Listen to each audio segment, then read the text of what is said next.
মনে হচ্ছে কেউ আপনার ক্ষতি করছে, নানা রকমভাবে কালো জাদু বা ব্ল্যাক ম্যাজিক করছে বা তুকতাক এসব করছে। নমস্কার, আমি মহারাজ শ্রীজিৎ শাস্ত্রী।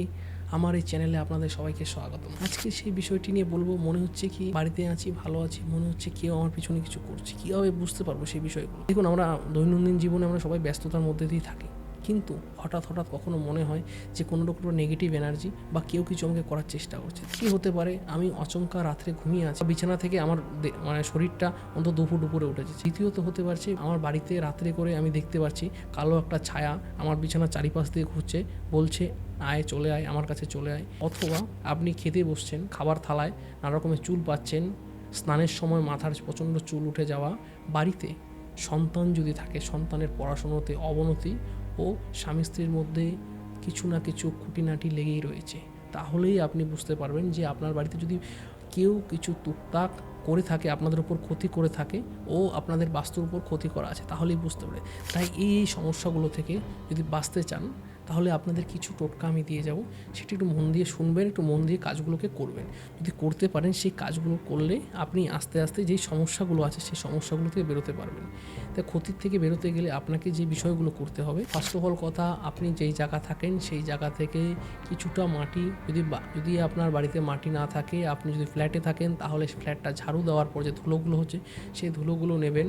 একটি মাটির ছোট হাঁড়ি নেবেন, সেই হাঁড়িতে সেই ধুলোগুলো দিয়ে আপনি বাড়ি থেকে যে কোনো নদীর ঘাটে গিয়ে সেইটিকে ভালো মতো লাল শালুতে মুড়ে সেটি যদি ভাসিয়ে দিয়ে আসতে পারেন, একটা টোটকা গেল, এটা আপনি করবেন, তাহলে আস্তে আস্তে প্রবল যে বাস্তু দোষ দূর হয়। তৃতীয়ত, বাস্তুতে যদি নানা রকম নেগেটিভ এনার্জি বা আপনার উপর নেগেটিভ এনার্জি, আপনি একটা ঘটিতে সর্ষেও, হলুদ আর ধান এই তিনটি মিশ্রণ করে একটি কাঁচা টাকার কয়েন, সেটি তামার ঘটি হতে হবে, সেটি আপনার বাড়িতে নর্থ ইস্ট কর্নারে রেখে পুজো পাঠ করবেন। সেক্ষেত্রে আপনাদের যেই সমস্যাগুলো আছে সেই সমস্যাগুলো থেকে আপনি বেরোতে পারবেন। চতুর্থ, আপনি লাল কার 60টি গিট মেরে আপনি আপনার হাতে বাঁধবেন ও আপনার পরিবারের প্রত্যেক সদস্যদের হাতে বাঁধবেন। তাহলে আপনাদের যে নেগেটিভ এনার্জিগুলো আছে সেই নেগেটিভ এনার্জি থেকে আপনি আস্তে আস্তে বেরোতে পারবেন, বা আস্তে আস্তে শরীরগুলো ফ্রি হবে, রাত্রের ঘুমগুলো একটু শান্তির হবে।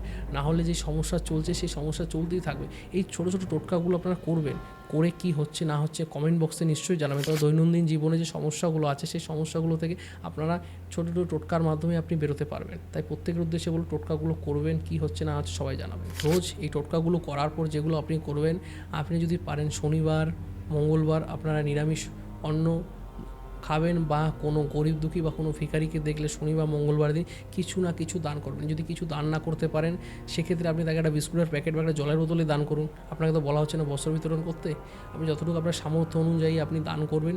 সেক্ষেত্রে আপনি নিজেকে সেফ রাখবেন, আপনার পরিবারকেও সেফ রাখবেন এবং সবাইকে সুস্থ নিয়ে চলতে পারবেন। আমার এই ভিডিওটি যদি ভালো লেগে থাকে, তাহলে লাইক, কমেন্ট অ্যান্ড সাবস্ক্রাইব করবেন এবং শেয়ার করতে ভুলবেন না। দেখা হচ্ছে পরবর্তী পর্বে।